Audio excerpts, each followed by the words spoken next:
musik berdentum, lampu disko berkedip seperti mimpi yang pecah. Di tengah keramaian itu, seorang perempuan dengan gaun merah menyala berdiri di atas sofa empuk, menggoyangkan tubuhnya seirama dengan beat keras yang menggetarkan jantung. Dialah Nadia, cantik, liar, memabukkan. Semua mata laki-laki di klub itu tertuju padanya, seperti singa mengincar mangsa. Tapi Nadia bukan mangsa. Ia adalah pemburu yang tahu persis cara bermain. Senyum sinisnya tersungging saat seorang pria tampan menyodorkan segelas wine ke tangannya. Cuma segelas? Lemah, ujarnya sambil tertawa, lalu menenggak minumannya sendiri. Kalau mau main di level gue, kamu harus siap tenggelam. Pria itu tertawa kikuk. Nadia menari lagi. Dalam pikirannya, hidup adalah tentang kesenangan, tentang tubuh, tentang malam, tentang lupa. Setelah jam 3 dini hari, Nadia keluar dari klub dengan langkah goyah. Pria yang tadi bersamanya ikut menuntun Nadia ke mobil mewah yang terparkir. Mereka tertawa, bercanda, dan akhirnya menghilang dalam remang kamar hotel yang biasa dia sewa untuk satu malam penuh pelampiasan. Nadia hidup tanpa batas. Sudah tak terhitung berapa pria yang ia biarkan masuk ke tubuhnya. Ia tak peduli. Ia bahkan bangga. Aku perempuan bebas, katanya suatu malam pada sahabatnya, Lisa. Aku gak butuh komitmen, gak butuh agama, gak butuh siapapun buat bahagia. Tapi saat malam berakhir dan lampu-lampu kota mulai padam, Nadia selalu duduk sendirian di kamar hotel, menatap bayangannya sendiri di cermin besar. Wajah cantiknya menatap kosong. Make up tebal tak bisa menutupi tatapan matanya yang hampa. Ada rasa asing yang mengendap di dadanya. Rasa yang tak bisa ia beri nama. Kesepian mungkin, atau luka yang tak pernah sembuh. Di meja rias, ada botol parfum, alat make up, dan sekeping foto kecil, foto keluarganya. Ia memandangi wajah ibunya yang tersenyum di foto itu. Nadia menghela napas panjang, lalu memutar tubuhnya, menghindari kenangan itu. Ia membuka HP. Puluhan pesan tak terbaca dari ibu dan ayahnya. Nak, pulanglah. Ibu kangen. Ayah sakit. Kalau kamu sempat, tolong jenguk. Kami selalu doakan kamu, meski kamu menjauh. Nadia menghapus semua pesan itu. Matanya mulai berkaca, tapi ia buru-buru memalingkan wajahnya. Ah, dasar lemah. Gumamnya, lalu menyalakan musik lagi, keras. Lebih keras dari suara hatinya sendiri. Malam-malam Nadia selalu penuh tawa, pelukan, ciuman, dan tubuh yang beradu dalam gelap. Tapi tak ada satupun yang benar-benar menyentuh hatinya. Dan ia tahu, dalam diam, ia sedang menunggu sesuatu atau seseorang. Di sebuah rumah sederhana di pinggiran kota, lampu teras dibiarkan menyala hingga pagi. Tak ada suara, kecuali detik jam tua di ruang tamu yang berdetak lirih. Seorang wanita paruh baya duduk di tepi ranjang memegang HP yang layarnya kembali gelap. Belum ada balasan, lagi-lagi belum dibalas. Itulah ibu Nadia, namanya Bu Wati. Rambutnya telah banyak beruban. Matanya mulai berkabut, tapi masih penuh doa. Doa yang sama, setiap malam. Doa agar anak perempuan satu-satunya itu pulang. Meski hanya untuk sekadar makan malam bersama. Meski hanya untuk duduk tanpa bicara. Di ruang lain, Pak Herman, ayah Nadia, duduk di kursi roda menghadap jendela. Nafasnya pendek. Penyakit paru-paru membuatnya mudah lelah, tapi ada satu hal yang tak pernah ia lupakan. Menatap langit malam sambil berbisik lirih. Ya Allah, jaga Nadia. Dulu, Nadia adalah anak yang manis. Pintar mengaji. Juara kelas. Selalu menggenggam tangan ibunya saat berangkat sekolah. Tapi semua berubah saat SMA. Pergaulan bebas, luka pertama di hati, dan satu nama yang sampai sekarang masih menghantui. Arfan. Masa lalu yang tak pernah sembuh Arfan adalah cinta pertama Nadia. Lelaki yang membuatnya percaya pada cinta. Dan juga yang pertama merenggut kepercayaannya. Mereka menjalin cinta sejak kelas 2 SMA. Awalnya sederhana, pulang sekolah bareng, saling titip buku, main gitar di halaman sekolah. Tapi hubungan mereka cepat berkembang menjadi terlalu dalam, terlalu cepat. Suatu malam, di rumah teman yang kosong, semuanya terjadi. Dan malam itu mengubah hidup Nadia selamanya. Arfan tak jahat, tapi ia tak cukup kuat. Setelah kejadian itu, mereka tetap bersama sebentar. Lalu perlahan Arfan menjauh, menghindar, lalu hilang. Nadia patah. Hatinya hancur, tapi ia tak bisa menunjukkan luka itu pada siapapun. Sejak saat itu Nadia berubah. Ia belajar bahwa cinta hanya menyakitkan. Bahwa tubuh adalah alat. Bahwa dunia hanya peduli pada penampilan, bukan isi hati. Dan sejak itu pula, ia menutup semua pintu masa lalunya. Di tengah kehidupan kelam Nadia, ada satu orang yang selalu setia. Lisa. Sahabat satu, klub satu tempat dugem, satu apartemen kadang. Tapi Lisa berbeda. Di balik rambut highlight dan heels tinggi, Lisa masih menyimpan sepotong hati yang rapuh. Beberapa bulan terakhir, Lisa sering terlihat merenung. Kadang menatap langit sambil memeluk sajadah kecil. "Lu berubah, Lis," sindir Nadia suatu malam saat Lisa menolak ajakan party. Lisa hanya tersenyum. "Gue capek, Nat. Capek berpura-pura bahagia. Lu gak capek?" Nadia tertawa sinis, meski dalam hatinya, ia tahu ia capek. Tapi ia terlalu takut untuk berhenti. Terlalu takut untuk melihat ke belakang. Lisa mulai sering ikut kajian kecil. Mulai berhijab. Mulai menjaga jarak dari lingkaran pesta. Nadia sempat marah, merasa dikhianati. Tapi diam-diam, ia iri. "Kalau Allah masih mau nerima gua, mungkin gua juga mau berubah," kata Lisa pelan suatu malam. Nadia tak menjawab. Ia hanya menatap gelas wine di tangannya. Dan entah mengapa, untuk pertama kalinya, ia tak menghabiskannya. Ayah yang membisu, tapi tak pernah lelah berdoa Pak Herman. Bukan orang banyak bicara. Sejak sakitnya makin parah, ia lebih sering diam. Tapi setiap malam, ia akan duduk di dekat sajadah, membuka album foto lama, dan menatap foto Nadia kecil yang sedang belajar mengaji. Ia dulu ingin jadi guru ngaji, Wati, bisiknya pada istrinya. Bu Wati hanya bisa mengangguk, air matanya mengalir diam-diam. Masih bisa. "Kalau Allah izinkan," lanjut Pak Herman. Nadia tak pernah sepenuhnya melupakan Arfan. Walau dendam, walau luka, nama itu masih sesekali muncul di benaknya. Biasanya saat ia sendirian di kamar hotel, atau saat melihat gadis kecil berjilbab di jalan. Ia sering bertanya-tanya, apa Arfan masih ingat aku? Apa dia bahagia? Apa dia juga merasa bersalah? Tapi ia segera menepis semua itu.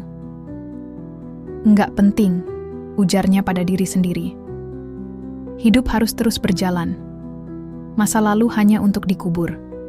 Dan ia sudah terlalu dalam di jalan ini untuk kembali. Setidaknya, itu yang ia yakini. Hingga suatu malam, HP-nya kembali berdering.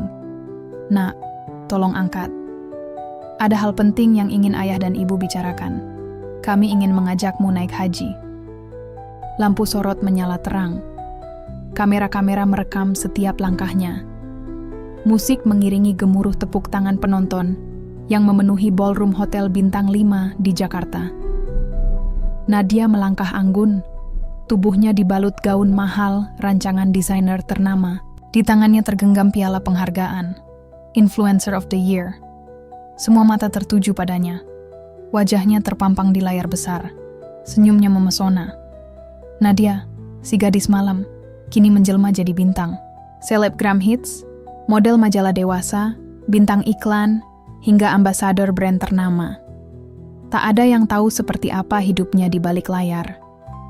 Yang orang lihat hanyalah kehidupan glamor, pesta, liburan ke luar negeri, dan kolaborasi dengan nama-nama besar. Tapi tak ada yang tahu, setiap kali ia berdiri di atas panggung megah itu, hatinya justru paling kecil. Pulang dari acara penghargaan malam itu, Nadia duduk sendiri di balkon apartemen mewah lantai 28. Jaket sutranya masih melekat, make up masih sempurna. Tapi matanya menatap kosong ke arah kerlip kota Jakarta. Angin malam menggoda lembut. seperti bisikan yang mengingatkan, "Kamu sudah sejauh ini, Nadia. Tapi apakah kamu benar-benar bahagia?" Ia membuka HP. Puluhan mention di Twitter. Ribuan likes di Instagram. Tapi yang ia cari bukan itu. Ia membuka kontak ibu. Masih terakhir online tadi pagi. Ia mengetik, "Bu, Nadia baru menang penghargaan malam ini." Lalu dihapus. Lalu diketik lagi, "Bu, Nadia, kangen." Dihapus lagi, ia menutup layar. Kepalanya bersandar pada tembok dan satu tetes air mata jatuh, tanpa alasan yang jelas. Nadia memiliki segalanya, popularitas, uang, dan pengaruh. Setiap hari ada saja kiriman barang endorse ke apartemennya. Pakaian, kosmetik, tiket event, voucher hotel. Ia bisa ke Bali kapanpun ia mau. Ia bisa pesan wine mahal di rooftop bar tanpa melihat harga. Tapi, setiap pulang dari pesta, ia kembali sendiri. Duduk diam di ruang apartemen yang sepi, ditemani TV yang menyala tanpa suara dan lilin aromaterapi yang tak sanggup menenangkan jiwanya. Pernah suatu malam, ia mencoba bicara jujur di story-nya, merekam wajahnya tanpa filter. "Hai semuanya, hari ini gue capek banget. Gue pengen cerita, tapi gue gak tahu harus cerita ke siapa." Beberapa detik hening. Lalu ia matikan kamera. Tak jadi upload. Karena image harus tetap sempurna. Karena followers tak peduli pada air mata. Mereka hanya peduli pada konten. Setiap hari adalah sandiwara. Ia harus tersenyum di depan kamera, berbicara dengan ceria, meski semalam sebelumnya ia menangis dalam pelukan pria yang bahkan tak tahu warna kesukaannya. Ia punya manajer yang ambisius, partner bisnis yang licik, dan followers yang posesif. Tapi tidak ada yang benar-benar tahu isi hatinya. Lisa, yang dulu selalu ada, kini sudah benar-benar menjauh. Bukan karena marah, tapi karena sudah di dunia yang berbeda. Lisa sekarang aktif di kegiatan sosial, membuka kelas hijrah untuk perempuan muda. Kadang Lisa masih kirim pesan, "Kalau capek, Nat, balik aja. Allah nggak pernah tutup pintu." Tapi Nadia hanya membaca, tak pernah membalas. Karena di dalam dirinya ada bisikan lain yang selalu berkata, "Kamu sudah terlalu kotor, Nadia. Allah nggak mungkin mau kamu lagi." Malam itu, saat Nadia membuka laptop dan mengecek saldo rekeningnya yang berisi miliaran rupiah, entah kenapa, yang ia rasakan hanya kehampaan. Ia menutup laptop, memeluk lutut, dan untuk pertama kalinya sejak bertahun-tahun, ia mulai bertanya, "Apa semua ini cukup? Kalau aku mati besok, apakah orang akan benar-benar kehilangan aku? Atau hanya kehilangan konten-kontenku?" Dan di momen hening itu, HP-nya kembali berdering. "Nak, kami tahu kamu sibuk, tapi ayah dan ibu akan berangkat haji. Kami ingin kamu ikut. Hanya sekali seumur hidup. Kami mohon." Nadia tak langsung membalas. Tapi untuk pertama kalinya, ia tak menghapus pesan itu. Dan jauh di dalam dirinya, ada pintu yang mulai terbuka sedikit, sangat pelan. Langit di Jakarta siang itu begitu terik. Nadia baru saja selesai sesi pemotretan untuk sebuah brand parfum internasional. Make up-nya masih tebal, rambutnya disanggul tinggi, dan tubuhnya dibalut gaun berbelahan paha yang membuatnya terlihat seperti dewi. Ia melangkah ke mobil, membuka pintu, dan langsung bersandar ke jok sambil memejamkan mata. Di tengah suara deru mesin mobil, notifikasi dari ponselnya kembali berbunyi. Kali ini dari nomor yang tak asing, Ibu. "Nak, Ayah, dan Ibu Tina akan naik haji tahun ini. Alhamdulillah ada rezeki lebih. Kami ingin kamu ikut, Nadia. Kami sudah daftarkan kamu sebagai pendamping. Ini rezeki dari Allah. Kami mohon, jangan tolak dulu ya. Pikirkan." Nadia mengerutkan dahi. Ia menatap pesan itu cukup lama, sebelum akhirnya mengunci ponselnya tanpa membalas. Tapi isi pesan itu masuk begitu dalam. Mengendap. Beberapa hari kemudian, Nadia pulang ke rumah orang tuanya di Bogor. Sebuah rumah sederhana yang masih seperti dulu. Aroma kayu, suara ayam tetangga, dan denting sendok dari dapur. Semua terasa asing sekaligus familiar. "Ibu masakin sayur asam kesukaan kamu," ucap ibunya lembut. Nadia hanya tersenyum kecil, duduk di ruang tamu sambil menggulung lengan bajunya. Kali ini ia mengenakan jaket oversize dan celana panjang, mencoba tampil lebih sopan. Ia tahu, ayahnya tak pernah benar-benar menyukai bajunya selama ini. Tak lama kemudian ayah duduk di sebelah Nadia, menatap wajah anak gadisnya yang kini sudah dewasa, cantik, dan asing. "Nak," kata ayah pelan. "Ayah gak pernah minta apa-apa dari kamu, tapi untuk yang satu ini, izinkan kami egois. Kami ingin kamu ikut ke tanah suci. Sekali seumur hidup, nak." Hanya itu permintaan ayah. Nadia menunduk.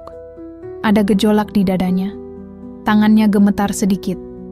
Ia menelan ludah, mencoba mencari jawaban yang tak menyakiti. "Ayah, ibu," suaranya berat. "Apa kalian gak takut? Takut aku bikin malu kalian di sana? Semua dosa aku, semua hidup aku selama ini. Aku bahkan gak pantas menyentuh tanah Mekah." Ibunya menggenggam tangan Nadia erat. Air matanya mulai menetes.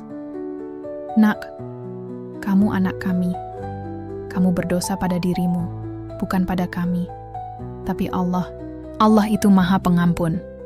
Bukan manusia yang menilai. Siapa tahu, justru di sana kamu bisa sembuh." Selama perjalanan pulang ke Jakarta malam itu, Nadia tidak berkata apa-apa. Jalanan macet, kota penuh lampu, tapi pikirannya gelap. Ini perempuan penuh dosa," batinnya bergetar. "Aku pernah mabuk di tiap malam Jumat. Aku pernah tidur dengan lelaki yang bahkan tak tahu nama belakangku. Aku pernah menghina orang berjilbab. Aku ini kotor." Di apartemennya, Nadia membuka lemari, menatap semua baju malam, dress seksi, dan lingerie mahal yang tergantung rapi. Lalu ia duduk di lantai. Hening. Ia merasa hampa. Keesokan harinya Nadia menghubungi manajernya. "Cancel semua job bulan depan. Bilang aja, aku rehat." Hari Minggu itu, ia kembali datang ke rumah orang tuanya. Kali ini tanpa make up tebal. Rambut diikat rapi, baju lengan panjang dan celana jeans.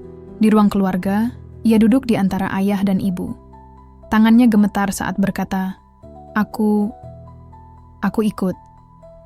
Tapi jangan harap aku berubah. Aku masih takut, aku masih ragu. Tapi, aku ikut." Ayah menatap Nadia dengan mata berkaca. Ibu langsung memeluknya erat. "Kita gak minta kamu berubah, nak. Kami cuma minta kamu ikut. Biar Allah yang bekerja di hatimu." Hari-hari menjelang keberangkatan ke Tanah Suci justru menjadi hari-hari yang paling gelap bagi Nadia. Ia belum benar-benar siap. Dalam pikirannya, perjalanan haji itu seperti mendatangi ruang penghakiman. Ia takut, sangat takut. Maka, seperti biasa, ia melarikan diri ke tempat paling riuh, kelab malam. Malam itu, di tengah lampu strobo dan musik EDM yang menggema, Nadia duduk di sofa VIP sambil memutar-mutar gelas wine merah. Di sekitarnya, tawa kosong teman-temannya membaur dengan suara DJ. Lelaki berbalut, parfum mahal silih berganti menghampiri, mencium pipinya, dan memujinya seperti dewi. Tapi Nadia hanya senyum sekilas. Ada yang berbeda. Sejak ia menerima ajakan haji, ada sesuatu yang mengganjal. Bahkan suara musik pun terasa lebih menyakitkan ketimbang menyenangkan. "Lu kenapa sih, Nat?" tanya seorang teman prianya sambil menuangkan minuman. Nadia hanya mengangkat bahu. "Gue capek. Hidup lu mewah, bebas, dikenal. Capek apanya?" tanya temannya, tertawa. Tapi Nadia menatapnya datar. "Justru karena itu gue capek." Setelah pesta bubar, seperti biasa Nadia pulang tak sendiri. Malam itu ia bersama seorang lelaki muda, aktor FTV, yang ia temui hanya 2 jam sebelumnya. Lelaki itu tampan, ramah, dan tahu caranya membuat perempuan merasa diinginkan. Mereka tertawa di dalam mobil, bercanda seolah dunia milik berdua. Tapi ketika pagi menjelang, dan lelaki itu tertidur di ranjangnya, Nadia duduk sendiri di kamar mandi. Menatap wajahnya di cermin tanpa make-up, kosong. Ia menyentuh lehernya yang dipenuhi bekas ciuman. Kenapa aku masih begini? Padahal aku sudah bilang mau berangkat haji. Tangannya bergetar. Dan untuk pertama kalinya dalam hidupnya, ia merasa sangat jijik pada dirinya sendiri. Setiap malam berikutnya seperti diulang. Dugem, minum, pasangan yang berbeda, tapi rasanya tak sama lagi. Ada perasaan bersalah yang terus menghantui. Suara ayah, wajah ibunya, bahkan doa-doa masa kecil yang dulu ia abaikan, semua muncul. Suatu malam, Nadia sedang bersandar di bahu seorang lelaki di balkon kelab malam. Lelaki itu berkata, "Kamu cantik banget malam ini." Nadia menoleh, tersenyum kecil. "Malam ini aja, ya, besok aku ke Bali sama cewek lain." Dan Nadia hanya tertawa. Bukan karena lucu, tapi karena sadar, begitulah dirinya dihargai selama ini. Satu malam, tak lebih. Aku ini masih pantas gak ya? Beberapa hari kemudian, Nadia pulang ke rumah orang tuanya. Duduk di serambi, menatap langit senja. Ibunya keluar membawa teh manis dan duduk di sebelahnya. "Ibu," suara Nadia serak. "Kalau aku masih terus kayak gini, aku masih pantas gak sih naik haji?" Ibunya tersenyum. Menatap wajah putrinya yang jelas sekali menyimpan luka dan penyesalan. "Justru itu sebabnya kamu harus ke sana, Nak. Bukan karena kamu sudah suci, tapi karena kamu ingin disucikan." Tapi perubahan tak terjadi seketika. Nadia masih beberapa kali jatuh ke godaan. Tapi yang berbeda kini, ia merasa sakit setiap kali melakukannya. Sampai suatu malam ia menolak ajakan teman-temannya untuk dugem. Ia mematikan HP, mengurung diri di kamar, dan menangis lama sekali. "Ya Allah, aku gak tahu caranya pulang. Tapi aku capek, ya Allah, aku capek." Itu adalah pertama kalinya setelah bertahun-tahun, Nadia menyebut nama Allah dengan jujur. Bukan karena disuruh, tapi karena benar-benar butuh. Sudah seminggu Nadia tak membalas pesan ibunya. Sejak malam ia menangis dan menyebut nama Allah. Entah mengapa justru rasa takut dalam dirinya semakin menjadi-jadi. Ia merasa semakin kotor, semakin tidak layak. Ia bahkan pernah bermimpi dirinya tertolak di tanah suci, tersesat, terlempar, keluar dari Masjidil Haram, dihina oleh orang-orang, dan tak sanggup bersujud. Mimpi itu membuatnya gemetar semalaman. Ia duduk di pinggir ranjang, memeluk lututnya, menangis dalam diam. Wajahnya sembab saat matahari pagi menyentuh tirai kamarnya. Ia ingin batal. Ia ingin membatalkan keberangkatan itu. Ia merasa belum siap, belum cukup baik, belum cukup pantas. Tapi ia tak tahu harus bicara bagaimana pada orang tuanya.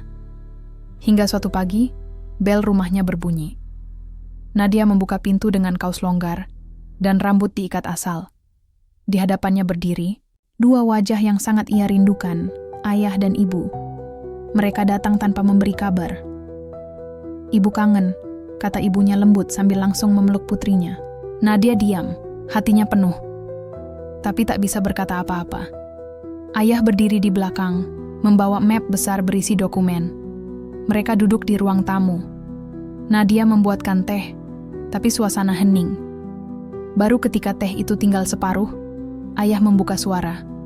"Ayah, dengar dari Pak Haji, jadwal keberangkatan kamu sudah keluar. 2 minggu lagi." Nadia menunduk. Aku belum yakin ya. Aku masih kacau. Aku masih belum bersih. Aku takut banget." Ibunya menggeser duduknya, meraih tangan Nadia, menggenggamnya erat. "Nadia, semua orang kesana karena takut. Justru karena takut itu kita datang. Bukan karena sudah suci, tapi karena ingin dimaafkan. Aku mimpi, Bu. Aku ditolak. Aku dilempar dari Masjidil Haram. Aku dibentak orang. Aku mimpi aku nggak bisa salat." Ibunya menangis perlahan. Nadia baru menyadari air matanya mengalir deras. Ayahnya menunduk, menahan emosi. "Kamu nggak ditolak, Nak," kata ayah lirih. Yang menolak itu pikiranmu sendiri. Hati kamu tahu, kamu ingin pulang. Tapi nafsumu menahan. Nadia terisak. Tangisnya pecah. Aku jijik sama diriku sendiri ya. Aku jijik. Aku takut aibku dibuka semua di sana. Aku takut mati di tempat paling suci dalam keadaan penuh dosa. Ayahnya bangkit. Perlahan-lahan mendekat, lalu berlutut di hadapan anaknya. Wajah tuanya penuh keriput, tapi sorot matanya masih kuat. Ayah cuma minta satu hal seumur hidup Nadia. Satu, temani ayah dan ibu ke rumah Allah. Biar Allah yang lihat sendiri siapa anak ayah. Jangan tolak ini, nak. Jangan buat ayah memohon seperti ini. Nadia seperti ditampar oleh kenyataan. Ayahnya, pria yang keras, kaku, tak banyak bicara, kini berlutut di hadapannya. Demi ia mau berangkat haji, demi ia mau menghadap Tuhan bersama mereka. Ia menunduk, mencium tangan ayahnya, lalu menangis dalam pelukan ibunya. Air mata mereka bercampur. Tangis mereka satu. Aku ikut ya. Aku ikut, bisik Nadia lirih. Tapi aku masih takut. Ayah mengusap kepala putrinya, memeluk erat, tak berkata apa-apa lagi. Dalam hatinya, ia tahu, inilah waktu yang tepat. Anak gadisnya, yang selama ini hilang di dunia malam dan gelimang dosa, sedang dijemput Allah. Dan kini, mereka hanya perlu menuntunnya sampai ke pintu Ka'bah. Hari-hari menjelang keberangkatan ke Tanah Suci berjalan lambat, seperti waktu sengaja mempermainkan batinnya. Setiap kali Nadia duduk sendiri, pikirannya berkelana ke tempat yang sama. Mekah. Tempat jutaan manusia menumpahkan air mata dan dosa. Tempat segala amal diuji, dan tempat takdir bisa berubah, atau ditampakkan dengan kejam. Ia menatap koper-koper, besar di sudut kamarnya, masih setengah terbuka. Di dalamnya baju-baju ihram, mukena putih, parfum non-alkohol, dan buku panduan haji. Tapi koper itu tampak seperti nisan yang mengingatkannya pada kematian. Beberapa malam, ia tak bisa tidur. Ia terbangun mendadak, berkeringat dingin, mimpi didorong jatuh saat thawaf, mimpi dirinya dikejar malaikat yang membawa catatan panjang, penuh dosa. Mimpi dirinya berdiri di depan Ka'bah, tapi tubuhnya terbakar. Lalu ia hanya bisa menjerit minta ampun, namun tak ada satupun suara keluar dari mulutnya. Ketika subuh datang dan azan berkumandang, ia hanya bisa menangis di pinggir. Ranjang, ia tak punya keberanian untuk mengambil wudhu, apalagi sujud. Ia merasa terlalu najis. Ya Allah, aku gak pantas. Bisiknya pelan, hampir seperti rintihan yang tak berharap didengar siapapun. Ibunya sering datang ke kamar dan melihat Nadia termenung. Ia tak lagi keluar malam, tak lagi memoles wajah, tak lagi tertawa lepas seperti dulu. Tapi ibu tahu, putrinya sedang bertarung dengan dirinya sendiri, dan itu lebih berat dari apapun. Suatu sore, Nadia duduk berdua dengan ibunya di teras rumah. Angin sepoi membawa aroma tanah basah setelah hujan. Bu, suaranya lirih. Kalau aku mati di sana, ibu ikhlas nggak? Ibunya menoleh cepat.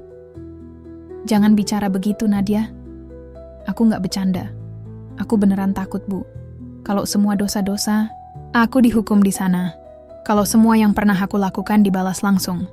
Kalau aku mati, ibunya memeluk pundaknya. Nadia, kamu takut karena kamu sadar. Itu berarti Allah udah bukain mata hatimu. Tapi kamu harus tahu, Allah nggak segampang itu membenci hambanya. Justru yang paling berdosa, kalau datang dengan hati yang tulus, bisa lebih dicintai daripada mereka yang merasa sudah baik. Tapi aku jahat, Bu. Aku kotor. Kamu anak ibu. Kamu juga ciptaan Allah. Nggak ada yang terlalu kotor untuk disucikan. Nadia menutup wajahnya. Air matanya tumpah tanpa bisa dibendung. Ia tak ingat kapan terakhir kali ia menangis dalam pelukan ibu, yang selama ini hanya ia sapa lewat transferan uang atau liburan sesekali. Tapi kini, ia menangis seperti anak kecil yang hanya ingin dipeluk karena takut gelap. Beberapa hari menjelang keberangkatan, Nadia mulai menata ulang hidupnya. Ia menyumbangkan beberapa baju, pesta dan tank topnya ke panti. Ia memblokir nomor-nomor lelaki yang biasa mengajaknya ke lounge dan hotel. Ia menutup akun Instagramnya yang penuh foto-foto sensual. Tapi hatinya masih penuh ragu. Ia tahu, ini belum cukup. Suatu malam, ia memberanikan diri mengangkat sajadah. Ia berdiri sendiri di kamarnya, mencoba takbiratul ihram. Tangannya gemetar. Saat tubuhnya ruku dan bersujud, ia menangis keras sekali. Tangis yang keluar dari seluruh luka dan najis yang selama ini ia sembunyikan. Ya Allah, aku takut, tapi aku gak mau terus hidup kayak gini. Boleh gak aku pulang? Boleh gak? Aku pulang ke Engkau. Tangisnya pecah, hingga tubuhnya lunglai. Dan malam itu, untuk pertama kalinya sejak bertahun-tahun lalu, Nadia benar-benar sujud. Bukan karena kewajiban, bukan karena ingin dilihat, tapi karena ia benar-benar ingin pulang. Hari keberangkatan tiba. Matahari belum muncul sepenuhnya ketika mobil yang membawa Nadia dan kedua orang tuanya melaju ke bandara. Jalanan masih sepi, namun di dalam mobil, suasana begitu tegang dan hening. Nadia menatap keluar jendela, mengenakan gamis putih dan jilbab lebar yang baru ia beli seminggu lalu. Tangannya menggenggam tasbih, tapi jari-jarinya gemetar. Di pundaknya, ibu menyandarkan kepala. Di kursi depan, ayah membaca doa dalam hati. Nadia bisa merasakan getaran kalimat-kalimat suci dari bibir ayahnya, dan entah kenapa, itu membuat dadanya makin sesak. Sesampainya di bandara, ratusan calon jamaah haji sudah berkumpul. Semua mengenakan pakaian ihram atau gamis putih. Senyum mereka mengembang, saling sapa dan saling mendoakan. Nadia merasa kecil di tengah kerumunan itu. Seperti titik hitam di antara lembar putih kertas suci. Ketika petugas mengumumkan panggilan keberangkatan, Nadia memeluk ibunya erat. Di detik itu, ketakutannya menyeruak kembali. Ia merasa akan memasuki medan yang tak pernah ia duga sebelumnya. Bukan hanya perjalanan fisik, tapi perjalanan batin. Dan hatinya belum yakin siap. Di pesawat, Nadia duduk di samping ibunya. Ia mengenakan ihram, dan saat membacakan niat haji dengan suara pelan, air matanya menetes. Ia sadar, dengan niat itu, ia tengah menyerahkan dirinya pada kehendak Allah. Tak ada lagi tempat untuk sembunyi, tak ada lagi topeng. Pesawat mendarat di Jeddah saat malam tiba. Udara panas menyambut mereka. Meski malam, hawa gurun seperti membakar kulit. Tapi Nadia hanya diam, tak memperdulikan keringat yang mengalir. Matanya menatap keluar jendela bis, yang akan membawa mereka ke Mekah. Ketika kubah-kubah Masjidil Haram mulai terlihat dari kejauhan, tubuh Nadia gemetar. Tak bisa ia percaya bahwa ia benar-benar akan melihat Ka'bah dengan matanya sendiri. Bangunan yang selama ini hanya ia dengar lewat pengajian-pengajian waktu kecil, atau lewat cerita orang yang baru pulang haji. Dan kini, ia akan berdiri di hadapannya. "Bu, aku takut," bisiknya. Ibunya menggenggam tangan Nadia. "Gak usah takut, katakan saja dalam hati, aku datang memenuhi panggilanmu ya Allah." Itu cukup. Tangisan Nadia pecah saat bus berhenti. Langkah kakinya berat, tapi perlahan ia mengikuti rombongan.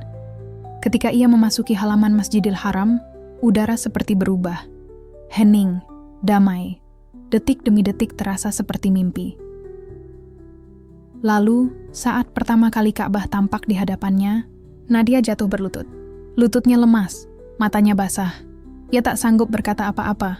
Hanya isak tangis yang keluar dari mulutnya. "Ini rumahmu ya Allah. Aku berdiri di hadapanmu." Seluruh hidupnya terputar ulang dalam ingatannya.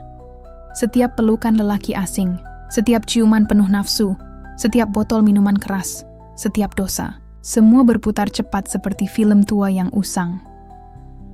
Namun di hadapan Ka'bah, ia merasa tak dihakimi. Ia merasa dilihat, tapi bukan dengan kebencian. Ia merasa diterima. Malam itu, Nadia menangis dalam sujudnya. Tanpa suara, tanpa doa panjang, Hanya air mata yang tak henti mengalir di atas marmer suci. Dan di dalam hati, untuk pertama kalinya, ia berkata pelan, "Terima kasih ya Allah, terima kasih sudah tidak menolakku." Hari-hari ibadah di tanah suci berjalan seperti mimpi panjang yang menenangkan. Setiap langkah yang Nadia ambil terasa berat sekaligus ringan. Berat karena penuh makna. Ringan karena jiwanya seperti dilunakkan oleh sesuatu yang tak bisa dijelaskan dengan logika. Tawaf pertama masih membuatnya menangis. Ia mengelilingi Ka'bah 7 kali, mengikuti arus jutaan orang yang semua bergerak untuk satu tujuan, menghadap Allah. Di antara ribuan manusia yang berdesakan, Nadia merasa paling kecil, paling hina, tapi juga paling dicintai. Ia terdiam lama di multazam. Tangannya menempel pada dinding Ka'bah, pipinya basah, bibirnya hanya berbisik, "Maafkan aku, maafkan semua kebodohanku." Ketika menjalani sa'i, berlari kecil dari Syafa ke Marwah, Nadia membayangkan Siti Hajar mencari air untuk anaknya. Hatinya tersentuh dalam. Dulu ia berlari dari cinta dan kebenaran, kini ia berlari mencarinya. Lalu tiba saatnya wukuf di Arafah.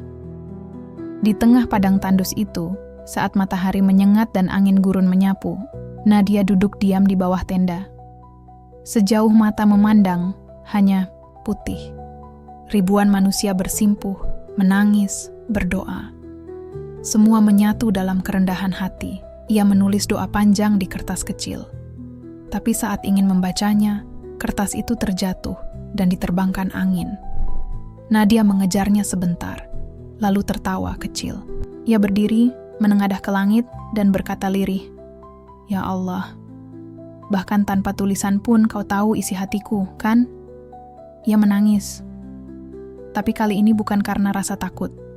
Tangisnya berbeda. Ada kelegaan, ada rasa haru, ada rasa disayangi oleh Tuhan yang dulu ia kira hanya akan menghukumnya. Setelah wukuf, ia lanjut menjalankan mabit di Muzdalifah dan Mina. Melempar jumrah menjadi simbol yang sangat dalam baginya. Saat ia melemparkan batu ke arah tiang-tiang itu, ia membayangkan wajah-wajah dari masa lalunya. Lelaki yang pernah menyentuh tubuhnya, pesta yang membuatnya kehilangan arah, kebohongan yang ia banggakan. Satu persatu ia lemparkan. Pergi. Semua dosa. Pergi. Tiap lemparan seperti mengeluarkan duri dari hatinya. Malam-malam setelah itu, ia habiskan dengan berdoa di Masjidil Haram. Ia tak ingin pulang. Ia takut saat kembali ke tanah air, dosa-dosanya menjemput lagi. Namun entah mengapa, ia merasa hatinya kini lebih kuat, lebih utuh. Di penginapan, ibunya pernah memandang Nadia dalam-dalam, lalu berkata, "Kamu bukan Nadia yang dulu." Nadia hanya tersenyum. "Aku nggak tahu aku siapa sekarang, tapi aku tahu, aku bukan yang dulu lagi." Dan malam itu, saat ia bersujud panjang di depan Ka'bah, ia berkata dalam hati, "Aku tahu engkau ada sejak dulu, tapi baru sekarang aku berani benar-benar menyapamu. Terima kasih ya Allah. Karena ternyata kau masih menyisakan cinta untuk perempuan seburuk aku." Malam itu, suasana Masjidil Haram begitu syahdu. Langit Mekah hitam pekat, tapi di sekitarnya, lampu-lampu suci menyala lembut. Orang-orang masih tawaf, melantunkan zikir, bersujud dalam khusyuk, tenggelam dalam keheningan yang penuh makna. Nadia duduk sendirian di dekat pilar, menatap Ka'bah yang megah. Jiwanya sunyi, tapi justru dalam kesunyian itu, suara hatinya paling lantang. Sudah seminggu ia di tanah suci, sudah semua rukun ia jalani, tapi belum sekalipun ia benar-benar berbicara jujur dengan Tuhan. Ia masih menahan, masih menunggu, masih takut. Sampai malam itu, dengan langkah berat, Nadia mendekat ke Ka'bah. Ribuan manusia di sekelilingnya seperti menghilang. Yang ada hanya dia dan rumah Allah. Ia menyentuh kain hitam itu perlahan. Air matanya langsung jatuh tanpa diminta. Bibirnya gemetar, dan suara hatinya bergetar. "Aku Nadia, yang dulu kau lihat menari di klub sampai subuh. Aku Nadia yang tidur di ranjang lelaki bukan muhrimnya. Aku Nadia yang pernah menyangkal namamu demi merasa hidup. Dan malam ini, aku berdiri di depanmu tanpa satupun alasan untuk dibela. Tapi, izinkan aku tetap menyebutmu ya Allah. Tangisnya pecah. Ia bersimpuh. Kepalanya ia tempelkan ke marmer dingin. Maafkan aku. Maafkan aku. Maafkan aku. Tak ada doa panjang. Tak ada kata-kata puitis. Hanya tangisan panjang yang mengoyak dada. Dadanya bergetar hebat, seolah seluruh penyesalan yang ia pendam selama bertahun-tahun meledak sekaligus. Ia menangis sampai tubuhnya lemas, sampai orang-orang di sekitarnya menoleh iba. Tapi ia tak peduli. Ia hanya ingin Allah mendengarnya, merasakannya, menerimanya. Lalu, dalam keheningan yang panjang itu, Nadia merasakan sesuatu. Bukan suara, bukan pelukan, tapi damai yang sangat tenang menyelimuti dadanya. Seperti ada yang membungkusnya dengan hangat. Seperti dipeluk oleh cinta yang tak punya syarat, ia mengangkat wajah. Menatap Ka'bah dengan mata sembab. Dan untuk pertama kalinya sejak bertahun-tahun lalu, ia berani berkata lantang, "Ya Allah, aku milikmu. Kalau aku harus kembali, bawa aku sebagai hamba-Mu. Kalau kau beri aku hidup lagi, izinkan aku menjadi versi terbaik dari diriku. Untukmu." Lalu ia tersenyum. Masih dengan air mata di pipi. Tapi senyum itu bukan karena lega, melainkan karena harapan. Untuk pertama kalinya dalam hidupnya Nadia merasa utuh. Ia merasa dicintai, diterima, dimaafkan. Dan malam itu, sebelum ia meninggalkan pelataran Ka'bah, ia memeluk ibunya sambil berkata, "Terima kasih udah maksa aku datang ke sini. Aku baru tahu, ternyata Allah gak pernah benci aku. Justru aku yang selama ini gak berani datang." Nadia duduk termenung di balkon hotel tempatnya menginap. Jarak Masjidil Haram terlihat dari kejauhan. Lampu-lampunya menyala indah, menghangatkan hati siapapun yang memandang. Tapi malam itu, hatinya justru dihantui rasa asing, seperti firasat bahwa sesuatu akan terjadi. Hari-hari terakhir di Mekah seharusnya ia isi dengan ibadah dan perenungan, namun pikirannya seperti terseret ke masa lalu. Bukan masa lalu yang manis, tapi masa lalu yang lama ia kubur dalam-dalam. Dan anehnya, justru saat jiwanya merasa paling suci, luka lama itu muncul lagi. Ia ingat betul namanya, Arfan, pria pertama yang ia cintai di masa SMA. Cinta monyet, katanya orang. Tapi buat Nadia, itu cinta pertama yang paling dalam. Ia percaya pada semua ucapan Arfan.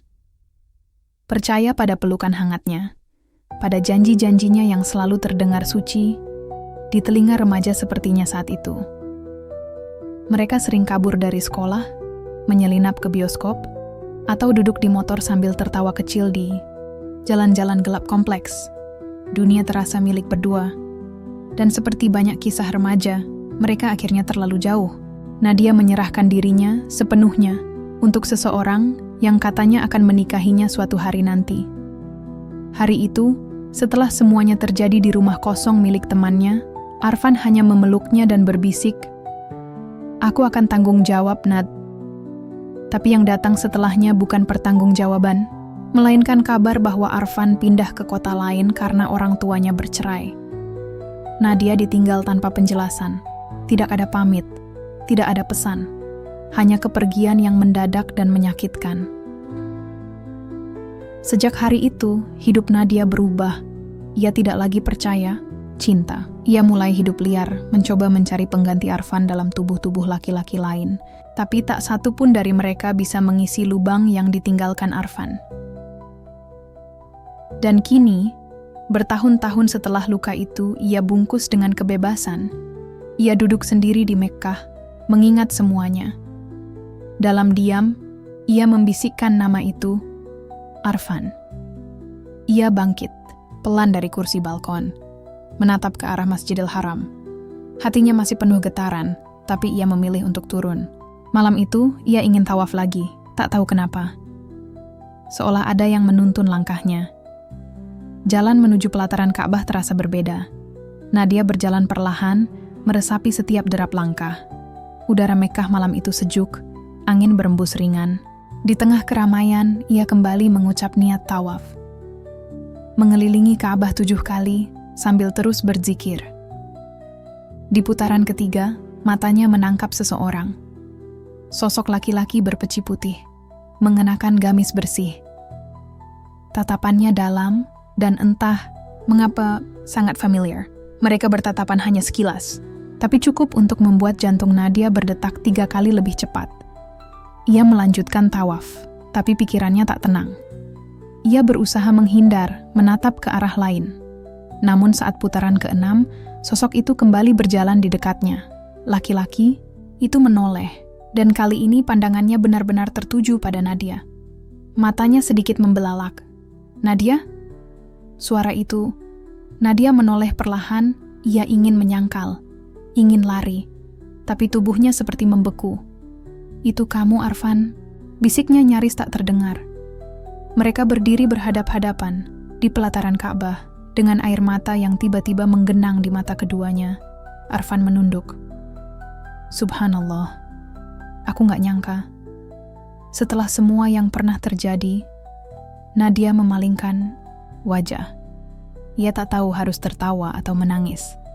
"Kenapa kamu di sini?" Suaranya bergetar. "Aku haji sendiri, tanpa rombongan. Aku pengusaha sekarang. Setelah hijrah, aku jual semua saham bar lama dan fokus ke bisnis halal. Aku kesini untuk bersujud dan meminta ampun, sama seperti kamu, mungkin." Nadia terdiam. Ia merasa seperti dihantam sesuatu dari masa lalu, sesuatu yang belum selesai. "Aku juga gak nyangka bisa ketemu kamu di sini. Apalagi kamu udah berubah?" potong Arfan pelan. "Ya, aku berubah, Nat. Dan aku tahu kamu juga, Henning." Tapi dalam hening itu, ada percakapan batin yang begitu panjang. Mereka tidak butuh banyak kata untuk menyadari bahwa mereka tidak lagi sama. Tapi yang dulu menyakiti, kini berdiri di hadapan sebagai seseorang yang menyesal dan telah diperbaiki oleh waktu dan oleh Tuhan. "Waktu dulu, aku pengecut," ucap Arfan lirih. "Aku ninggalin kamu dengan luka. Aku tahu. Dan aku minta maaf. Dari lubuk hati yang paling dalam." Nadia mengangguk pelan. Air matanya jatuh satu persatu. "Aku dulu juga salah. Terlalu percaya. Terlalu menyerah. Tapi, sekarang aku tahu, semua itu ditulis. Untuk bikin kita sampai ke sini." Raka tersenyum, masih dengan mata yang basah. "Aku gak pernah berhenti nyari kamu, Nat. Tapi mungkin Allah tahu. Aku belum pantas nemuin kamu sebelum aku bersih. Dan malam itu, di hadapan Ka'bah, 2 hati yang pernah rusak, dipertemukan, kembali bukan sebagai sisa luka, tapi sebagai 2 jiwa yang sama-sama telah bertobat." Mereka duduk bersisian di pelataran, tidak bersentuhan, tidak berpegangan tangan, hanya berbagi diam dan air mata. Mekkah jadi saksi bahwa cinta tak selalu harus manis sejak awal, tapi bisa jadi suci ketika diberi kesempatan kedua. Nadia menatap langit. "Ya Allah, apa ini balasan dari semua tangis dan sujudku?" Dan hatinya menjawab sendiri. Mungkin, ya. Nadia masih belum bisa tidur malam itu. Pertemuannya dengan Arfan di pelataran Ka'bah terasa seperti mimpi yang terlalu nyata.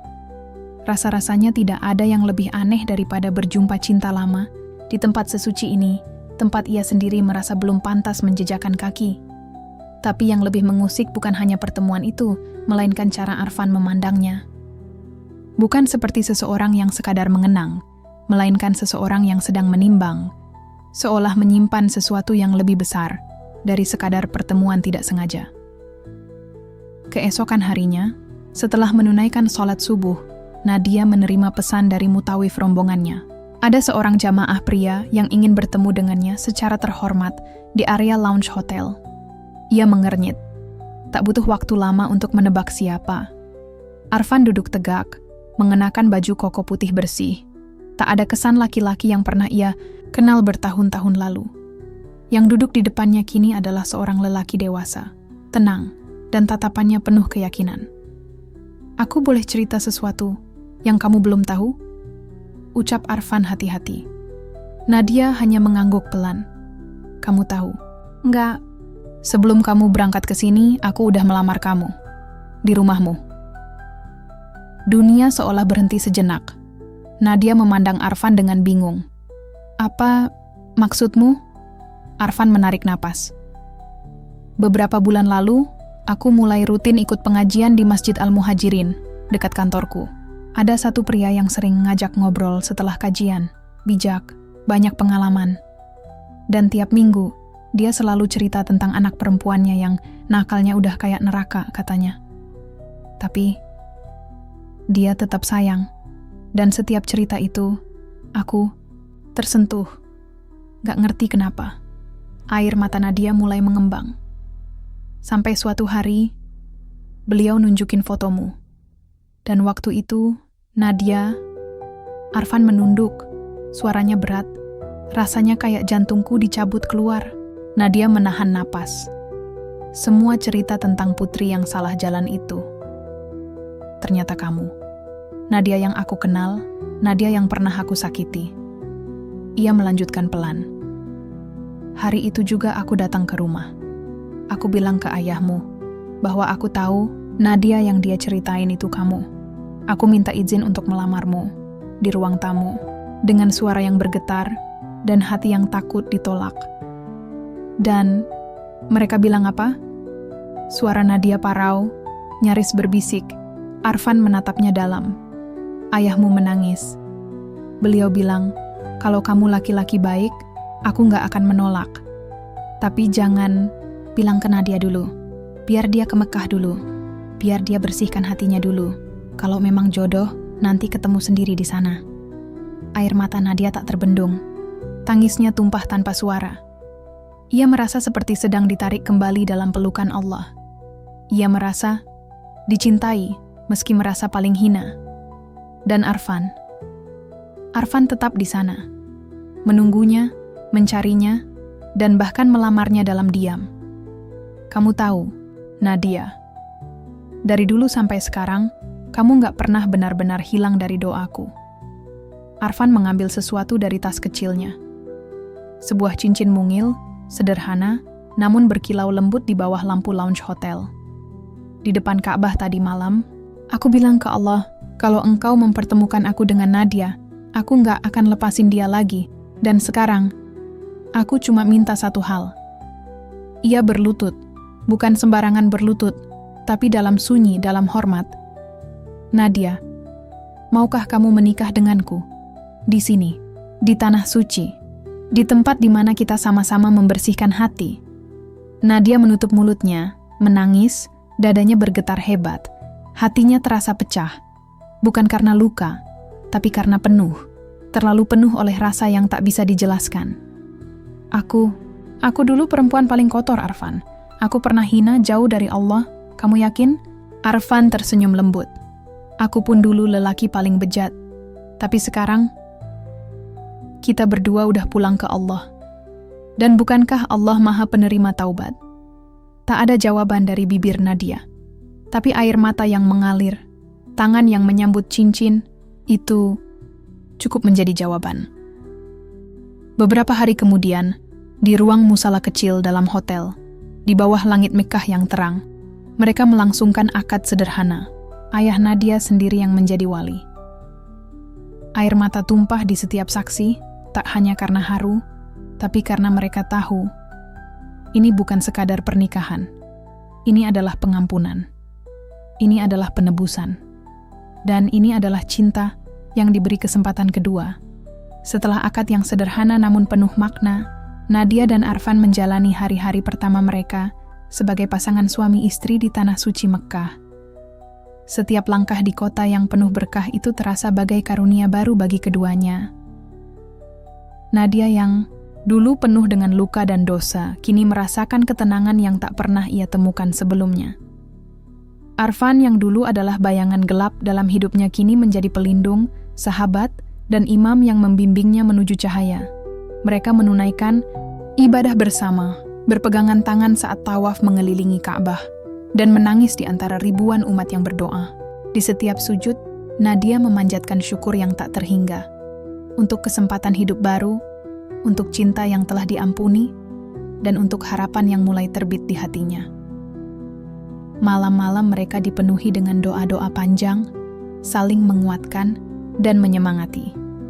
Arfan tak pernah bosan mengingatkan Nadia bahwa setiap manusia berhak mendapatkan maaf dan kesempatan memperbaiki diri. Sedangkan Nadia bertekad menjadi wanita yang pantas untuk cintanya, untuk keluarganya, dan terutama untuk dirinya sendiri. Di sela-sela kesibukan ibadah dan penyesuaian hidup baru, mereka berbicara banyak tentang masa depan, tentang impian membangun rumah tangga yang penuh cinta dan keimanan, tentang membahagiakan orang tua yang sudah lelah berdoa untuk mereka, dan tentang mengikis masa lalu yang kelam dengan kebaikan yang nyata. Perjalanan Nadia bukanlah akhir, melainkan awal dari kehidupan yang benar-benar baru. Dari seorang perempuan yang terjebak dalam gelapnya malam, kini ia berjalan dalam cahaya pagi yang hangat. Bersama Arfan, di tanah suci yang memberinya harapan, ia menemukan arti sebenar-benarnya pengampunan dan cinta. Ketika pesawat pulang ke Indonesia mengangkasa meninggalkan Mekkah, Nadia menatap langit luas. Ia tahu, perjalanan hidupnya belum selesai. Namun kini, dengan hati yang bersih dan cinta yang tulus, ia siap menghadapi hari-hari yang akan datang. Di bawah lindungan Allah, Nadia dan Arfan memulai bab baru kehidupan mereka, bab yang ditulis dengan tinta keikhlasan, kesabaran, dan harapan. Dan di situ, di sana, di tanah suci, dua jiwa yang pernah terluka menemukan cinta sejati yang abadi.